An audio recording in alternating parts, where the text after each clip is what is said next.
И време е повторно за гости. Нашата Мери веќе го подготви вториот денешен гостин, аналитичарот Љузим Фаризи. Добре ни дојдовте. Добро утро и добро ве најдов. Драго ми е што имаме жешки теми, Мери, ова утро и многу причини повеќе. Мојот инбокс се полни, не знам како е во твојот, но мојот инбокс се полни со прашања и позитивни коментари и комплименти за изборот на денешните гости. Па тоа е и нашата цел, нели, секако да добијат информации граѓаните што е можно повеќе и да ги добиеме од прва рака. А денес, како што каже и Туј Суза, разговаравме со министрот за внатрешни работи Панчо Тошковски за што се случува во полицијата и во Министерството за внатрешни работи, а сега со нашиот втор гост разговараме за што се случува на македонската политичка сцена. Го имаме Љузим Фаризи, тој е чест гостин во нашата телевизија, меѓутоа прв пат во утринската програма на телевизија Алфа. Па добро утро секој утро, се надам дека нема да биде последен пат како доаѓате по утринската програма и ќе имаме добар и плоден разговор. Дали ви се допаѓа нашето студија и дали се чувствувате пријатно? Ви благодарам први за поканата, добро утро за нашите гледачи и за вас. Сегаш ми е чест да дојдам во вашата телевизија, особено во вашата емисија на утро, бидејќи никогаш не сум бил дел од вашата емисија, така што ми е прв пат рано на утро и вашето прашање ми беше дали сте спанко да дојдете рано. Генерално јас кога имам обврска и станувам рано, но кога се давам слобода на себе си малце да си одморам, имајќи и предвид дека имам и големи обврски во секојдневието, но сегаш ми е чест. Емисијата ви е прекрасна, добро е што комуницирате, односно како мултидимензионално во смисла на тоа дека комуницирате и со гледачите, и со гледачите и поставување на прашања. И кафе во живо од нашето студио, доколку сте расположени. Тоа е дополнително, значи, една мотив за емисијата да биде подобра и ние се надеваме дека ќе даваме фидбекот кон нашите гледачи кои секогаш не следат во вашата телевизија. Дали сакате кафе? Да. Така, за кафенце? Да, се согласувам, да. Може Еспресо или... Еспресо. Отлично. Еспресо, вака са валечки да не раздрма, затоа што не очекува и жешка политичка анализа токму од вас. Повде би сакала да го поставам директно и првото прашање. Во последниот период можеме да забележиме и на социјалните мрежи, меѓутоа и на медиумите, една од главните теми на кои што се разговара се предвремени парламентарни избори. Сега, овде станува збор за токму она прашање што не сите не интересира, дали ќе има предвремени парламентарни избори. Видовме дека владачката ВМРО ДПМН вели нас мандатот ни е 4 години, ние сакаме да се истераме 4 години, меѓутоа ако опозицијата бара, ВМРО ДПМН е подготвено да оди на избори. Видовме дека од ДУИ веднаш се согласија, незадоволни од тоа дека после толку години тие се во опозиција. Интересно е што она што го велат СРСМ, тие прифаќаат избори, но многу срамежливо и велат ние нема да бидеме алиби за да има предвремени избори, ама ние како опозиција сме подготвени, па ајде да видиме што ќе правиме. Што мислите? Дали не очекуваат предвремени избори и зошто СРСМ вака се однесува?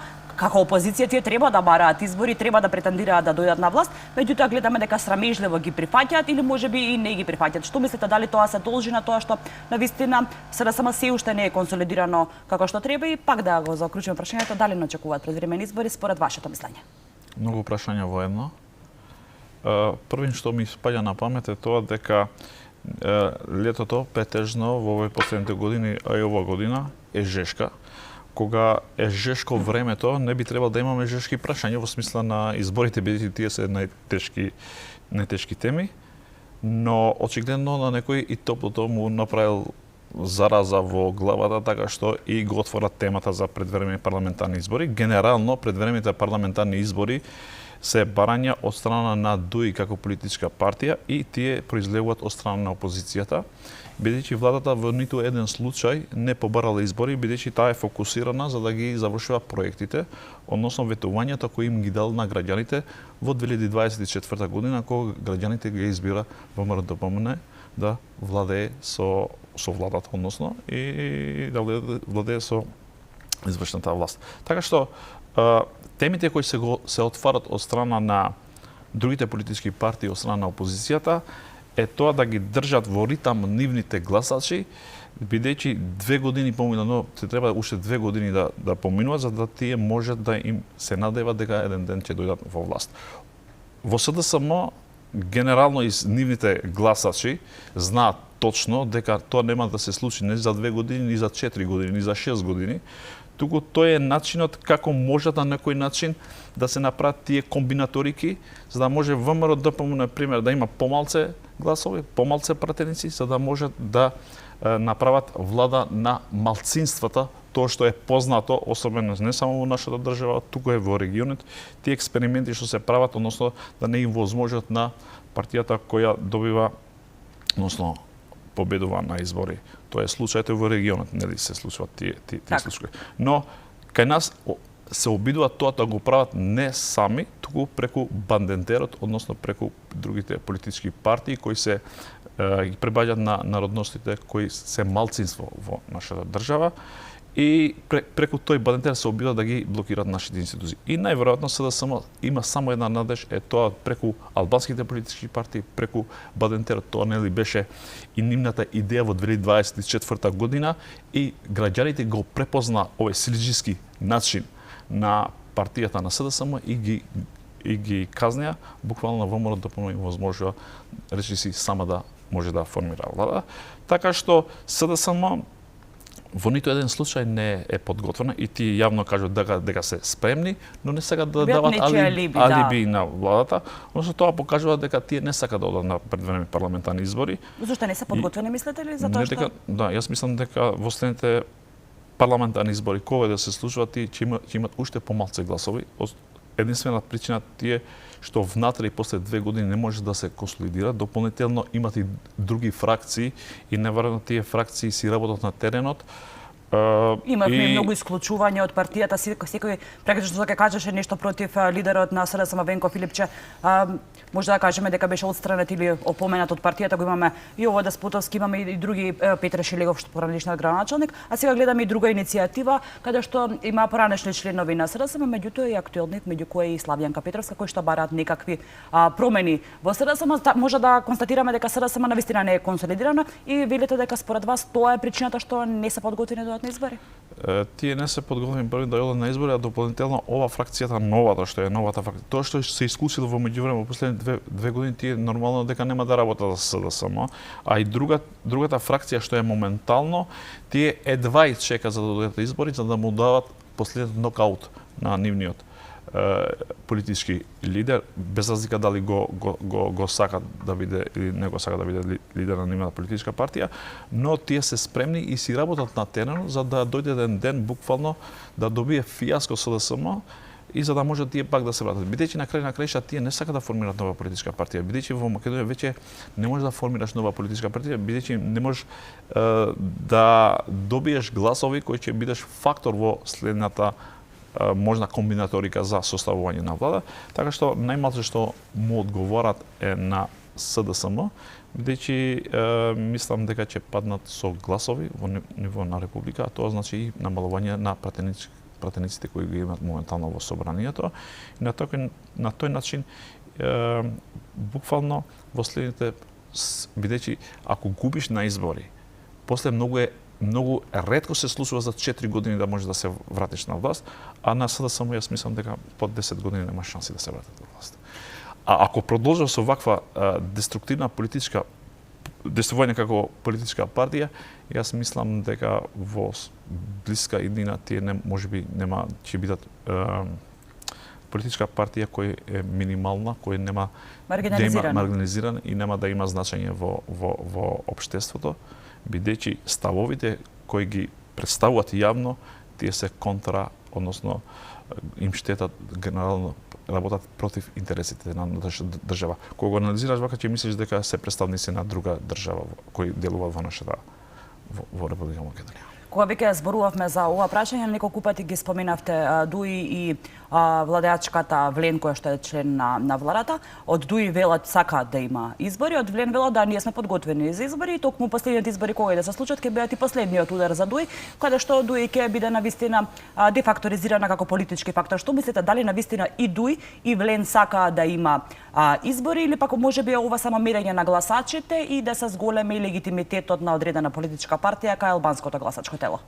Дуи не може да се помири дека е опозиционерска политичка партија во нашата држава, бидејќи 22 години уживале низ институциите на државата и на луксус што им овозможил некои одредени политички партии за тие да можат да го користат тоа за лични интереси и за семејни интереси. Но проблемот е кај Дуи што секогаш во овој последен особено во 2024 и 2025 година до локалните избори, тие секој ден си пласира информации во јавноста дека изборите ќе се случат за еден месец, за 2 месеци пред Нова година. Да го држат гласачкото тело во кондиција, претпоставувам. Ако се сеќавате до 2025 година до пролета, пред Рамазан или постовите, после Рамазан, летовска, пред летовска и де се до локалните избори, кога буквално ги изгубја сите општини релевант, односно тие најурбаните, неголемите општини, бастионите кои што ги имаше и ДУИ, и некако се стишија во нивната политичка партија.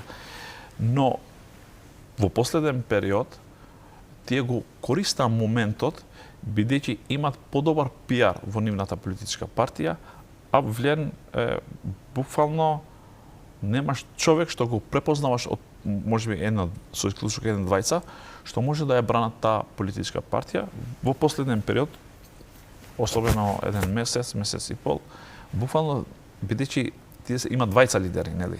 Така. Во нивната политичка партија, ми е тука целта за влиен, не можеш ниту еден не излегува на пресконференции. Се додека Ахмети речиси секој ден е присутен во медиумите, не само во нашата држава, туку и надвор од државата, таму кај има он линкови низ Косово и Албанија, и ги враќа моментите на минатото од 90-те и 2000-те години, кога он беше активен во структурите и во Косово. Можеме да забележиме дека Ахмети е сега поприсутен на пресконференцијата кога беше на власт. Тогаш не го гледавме. Па не, тогаш не го гледав бидејќи тој беше акомодиран во таа власт, немаше конкуренција и сега кога е во опозиција мора да направи нешто за да може пак да се врати на власт. А овие па од влијан се тотално пасивни и знаете што, манипулирањето што го прави ДУИ му се исплаќа во нивниот рейтинг во смисла на тоа што прави влијан. Влијан не дека стојат лошо, но немат добар кадар и добар пиар за да му се одмазнуваат на ДУИ, односно во таа пресметка која јавно го прави ДУИ против влијан. Се додека влијан не може да на крај на краишта, знаеш што овие влијан има нешто друго. Овие влијан се толку мирни и комотни во власта, мислат дека нема да имат замена. И тие па ниту па се обидуваат тоа да го прават, да делуваат и политички, а и од друга страна јас мислам дека ниту па институционално се обидуваат тоа да има возможност на граѓаните за подобар стандард. Не може двајца лидери, кои се двајца градоначалници, да не може да излезат, ги нема буквално овие 2-3 месеци да излегуваат на пресконференции да објавуваат некој проект. Може и работат во теренот, но ти треба тоа да му кажеш на јавноста, бидејќи во модерното тоа е. Социјалните мрежи, медиумите ти прават тоа, треба да ми покажеш на граѓаните што сработуваш ти. И тоа го користува вешто ДУИ и се обидуваат тоа да му го пласират на албанската јавност како дискриминација, дека албанци секој ден се дискриминираат, дека тоа е полошо од годините 90-те години пред 2001 година и ред такви формулации кои можеби на теренот и делуваат, имајќи предвид дека од влијан спијат. Така сега кога зборуваме за ова, веќе во јавноста се пласирани некакви информации дека можеби се подготвува и некаква структурна промена во партијата на Али Ахмети, односно во Мала Речица, дека можеби и Али Ахмети се подготвува за политичка пензија. Тука се споменува како негов наследник името на Бујар Османи. Дали мислите дека Али Ахмети конечно ќе замене во политичка пензија и ќе дојде ново лице, или пак можеби старо лице да начело на интегративците, или па само се тоа чашиски муабети со цел да се зборува дека нешто се случува во ДУИ, да бидат присутни цело време во сите медиуми, во секој чашиски муабет и слично. Сега, јас ќе направам на друг начин анализата. Ахмети не е млад човек. Околу 70 години тука се ближува. Претпоставам, мислам дека 69-70 има тука години. 2024 се избори, ако се идат редовни парламентарни избори и тие се случат во 2028 година и пак ДУИ не е дел од власта, тоа треба да уште 4 години да чека за да може да се надева да се врати на власт.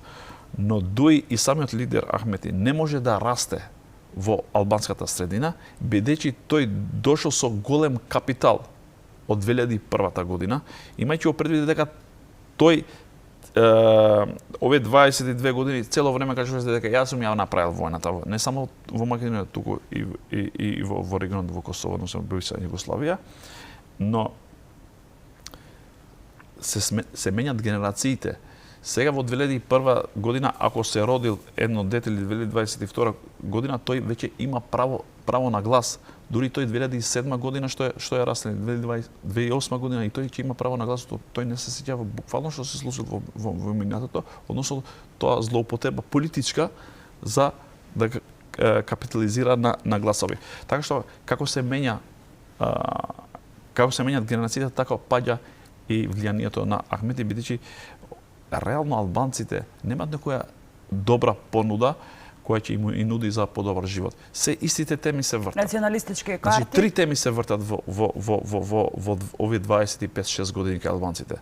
Јазикот, знамето, вработувањето во државната администрација и овој го поврза со дискриминација. Значи, единствената дискриминација што ја дават во јавноста е дека не се употребува албанскиот јазик, дали во таблата пишува албански или не пишува, дали се поголеми или се помали букви, тоа формалности што се. Втората работа е дискриминацијата во јавните институции, дали бил колку шефови, па во армијата, па во полицијата. Значи, овие две теми се теми кои речиси секој ден ги дебатират. И во јавноста веќе се познато, кога ќе излезе некоја конференција, ние знаеме што ќе им нудат на граѓаните. Не им нудат добар стандард. Еве, нека анализират било кој политички аналитичар или најдобрите експерти нека ги земат и да анализират колку е инвестирано во албанските средини во 22 години владење на ДУИ и во последните владење на ВМРО-ДПМНЕ. Повеќе има инвестирано во албанските општини ВМРО-ДПМНЕ отколку ДУИ во 22 години. Тоа со факти и аргументи, бидејќи ако гледаме унгарскиот кредит, ние што го земаме, што беше помош над општините, речи се 70 милиони евра има инвестирано во албанските општини. Тоа е добра инвестиција за подобар живот на сите граѓани, без разлика дали се живеат албанци. Апсолутно сите заслужуваат да имаат убав живот. Но ние во така сме градили еден наратив од 91 година како Македонија да живее на паралелни два света, на албанскиот свет и на македонскиот, и тие да бидат во контра еден кон друг. И замислете вие да има некој странец да дојде тука и да го познава албанскиот и македонскиот јазик, или некој друг да му преведува и да слуша вести, односно тоа што изјават лидерите од македонци и што изјават албанските лидери, ти мислат дека ние сме во некоја војна и сосема сме некои лоши комшии, други држави паралелно, а во реалноста ние живееме во иста држава. Но наративот како е граден, особено во овој, знаете што е проблематично во овој период, особено во последната година, дека ДУИ гради наратив на дискриминација и таа влие на меѓуетничките односи, може да влие.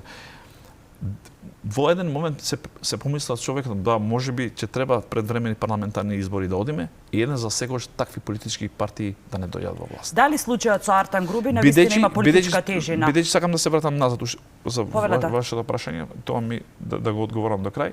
Дуе таква градена е човек партија и таму делуваат внатре како акционерско друштво. Проблемот е што во ДУИ нема кој да го заменува. Бидејќи капиталот што он ги манипулира кај јавноста е тоа дека бил политички лидер на УЧК во нашата држава. Иначе на друг начин тој нема капацитет тоа да го прави. Било кој друг лидер да дојде, и Бујар Османи, јас мислам после Ахмети таа политичка партија за многу кратко време нема да постои, односно да делува во политичка сцена. Во интерес на времето, Фаризи, уште едно кратко прашање. Вчера бевме свидоци и го слушнавме и го прочитавме интервјуто на премиерот Христијан Мицковски што го даде за американски медиум, каде што вели дека Македонија и македонската влада се силни поддржувачи на администрацијата на Трамп. Што мислите, дали е добро што Македонија се повеќе се врзува со Америка и со Соединетите американски држави и дали можеме ние економски некако да си го наплатиме тоа што навистина даваме поддршка на Доналд Трамп и на неговата администрација? Само да ви кажам, ако може куз да биде одговорот во интерес на времето. Да, значи ние треба да водиме политика, односно надворешна политика, кој треба да бидеме добри со сите политички големи актери низ светот, тука Европската унија, НАТО, нели, САД, особено во САД, во последен период, особено во последните 2 години, јас мислам дека имавме корист, особено во партнерство што го имаме, особено во делот на економија, нели потпишуваме и стратешки договор со нив, така што ние треба да го користиме моментумот и да може да придобие особено во економски план, а да може да ни помогнат и во начинот на решавање на споровите што ги имаме, особено со Бугарија, бидејќи на крај на крајшта сепак американците се тие кои ги движат политиките, на крај на крајшта тие се медиаторите, речиси во не само во нашиот регион, туку и во светот. И добро е што ние имаме таква соработка. Тоа е почетокот на градење, можеби и во следниот период, бидејќи кога се градат пријателството треба да поминува еден долг период за да имат поверение како пред се како држава. Ви благодарам многу господина Фаризи за оваа кратка политичка анализа. Ви благодарим ваш за покана. Така толку е времето, ние сега заедно со Суза продолжуваме со следните содржини. Суза, повеле. Благодарност и во мое име, така.